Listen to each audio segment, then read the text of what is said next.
자, 오늘 제가 오전 설교에서도 말씀드렸듯이, 자, 우리는 어떻게 해야 돼요? 온전히 주님만 확신을 가지고 하나님에 대한 확신을 가지고 주님을 바라봐야 돼요. 그렇죠? 의지한다 뭐 이렇게 얘기할 수 있을 거예요. 의지. 예. 자, 그런데 한 가지 여러분들이, 그래서 우리가 손해 볼지라도 뭐 한다? 우리는 하나님 의지해야 된다. 그렇죠? 그랬어요. 어떤 사건이 있어도 우리는 하나님만을 의지해야 돼요. 그리고 항상 하나님이 원하시는 일만 해야 돼요. 우리는. 그게 우리가 해야 할 일인데, 이제 내가 근데 이제 이렇게 설교하다 보니까 잘못하면 여러분들이 누구한테 맞았어. 그래서 내가 참아야지. 막 그냥 근데 이게 있어요, 여러분들. 우리의 책임이라는 게 있어요. 책임. 자, 우리는 하나님만 의지해서 온전히 선한 일을 해야 돼요. 선한 일. 자, 근데 만약에 여러분들이 길가에 가다가 폭행을 당했어.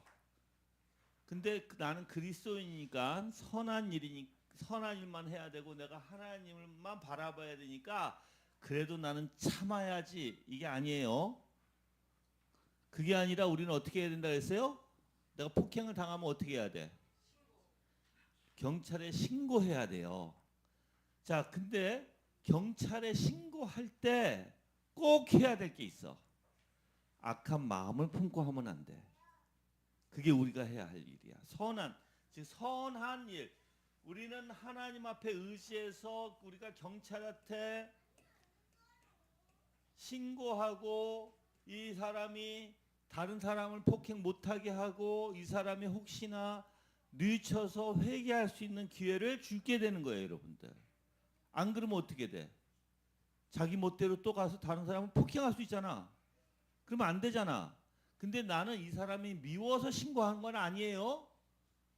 이 사람을 사실 개화시키기 위해서, 또는 이 사람의 잘못을 깨닫고 이 사람이 후회하고 이 사람이 자기가 그렇게 한 것에 대해서 다른 사람한테 피해가 가지 않도록 해야 되는 마음을 가지고 해야 되는 거예요.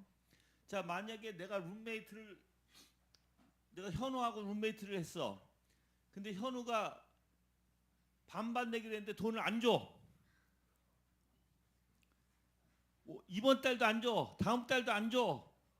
어떻게 해야 돼요, 나는? 그리스도인이기 때문에 참아야 돼요. 내가 내줘야 돼요, 대신.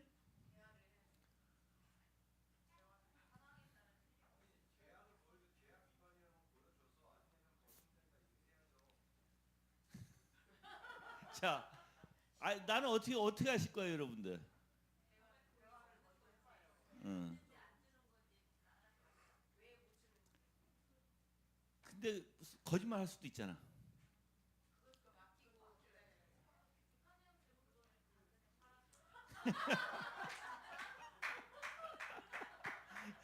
자, 이럴 때는 제일 좋은 게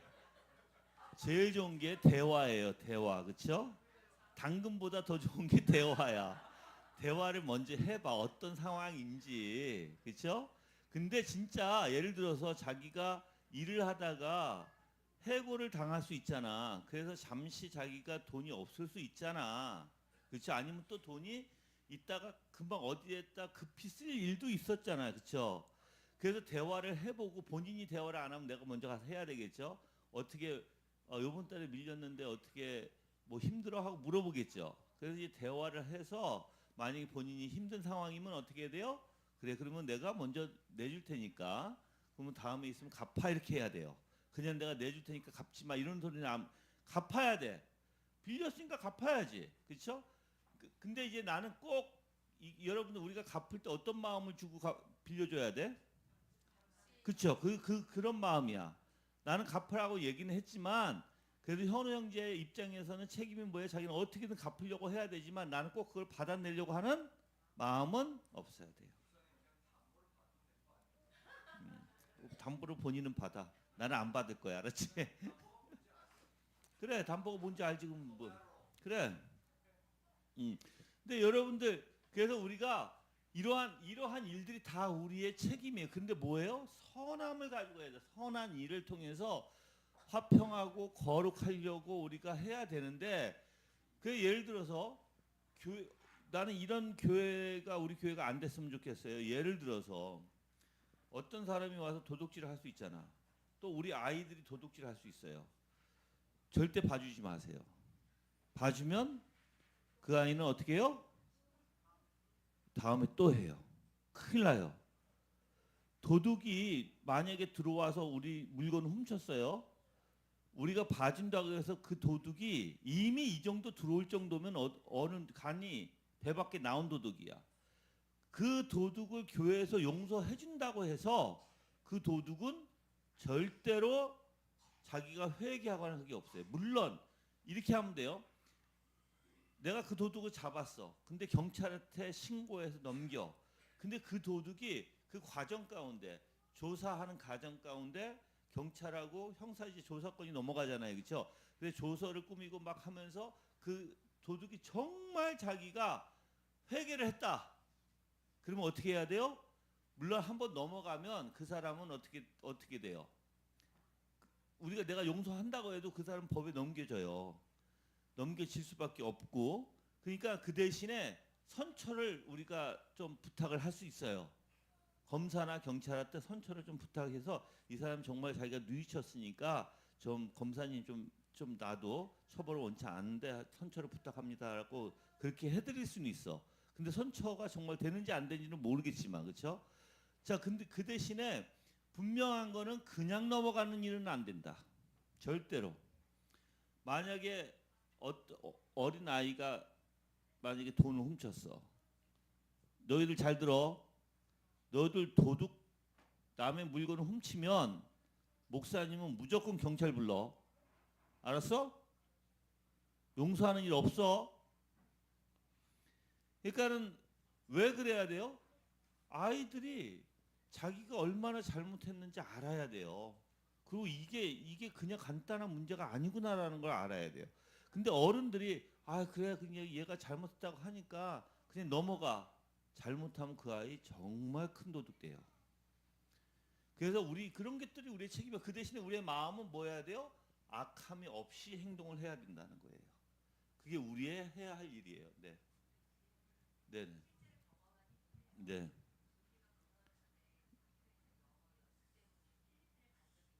네, 네, 네.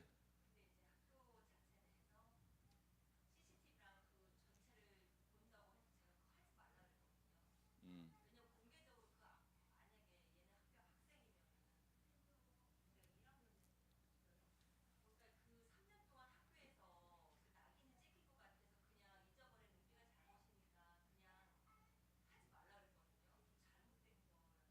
네, 했어야 돼요. 해서 들춰서 예를 들어 둘 중에 하나예요. 그게 선생님들끼리만 보고 잡아서 선생님들끼리 그냥 하는 일이 있죠. 그렇죠? 근데 학교 내에서는 처벌을 했어야 돼요. 학교 내에서. 그거를 뭐 다 이렇게 다 전교생이 다 알도록 하지는 않아도 선생님들이 알아서 그건 처벌은 했어야 돼요. 왜 그러냐면 그래서 우리가 좀 알아야 될 게 있어요. 여러분들 내가 분명히 얘기하지만 순리적인 원리로 가세요. 그게 제일 합당해요. 그리고 그 대신에 그 아이를 어떻게든 내가 잡아야 되겠다 그런 게 아니에요. 그런 마음은 아니고 어떻게든 이 아이를 회개시킬 수 있는 방법이 뭘까를 생각하고 하는 거예요. 그 대신에 순리의 원리에 따라가셔야 돼. 순리의 원리. 그래서 만약에 여러분들이 학교에 가서 그거를 캐내야 되면 가서 선생님하고 대화 가운데 그 아이를 어떻게 하면 도와줄까? 잡아서 그 밝혀내서 어떻게 하면 도와줄까가 돼야 되는 거예요. 그 동기에서 그 아이를 잡아야 되는 거예요. 근데 저도 우리 아이가 학교에서 우리 큰 아이가 학교에서 괴롭힘을 당한 적이 있어요. 괴롭힘을 당해가지고 저가 쫓아갔어 학교에. 쫓아가서 이제 내가 이제 그 아이하고 이제 선생님이 이제 계시고 아이하고 내가 1대1로 얘기했어요. 내가 목사인데 너 우리 아들 계속 괴롭힐 거니?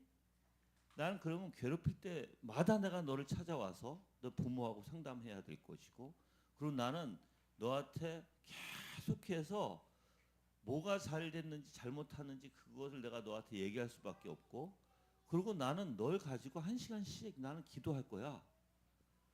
그러니까 내가 이제 그러고 나서부터 그 아이가 우리 아이를 괴롭히지 않았어요. 그러니까 해야 할 일은 해야 되는 거예요. 그렇지만 될수록 그 상대방에게 어떻게 하면은 내가 회개로 인도하고 어떻게 하면은 전도할까 하는 원리에서 그 일들을 해야 돼. 그냥 내가 그리스도인이니까 참고 그냥 놔둬, 이거는 아니에요. 절대 아닙니다. 이거는 그거는 우리의 책임이 아니라 그거는 뭐라고 해요? 방임죄도 죄예요. 아셨죠? 그래서 내가 만약에 그것을 그냥 묵인해버리고 방임해버리면 그것도 하나님 앞에 그건 나도 죄예요. 절대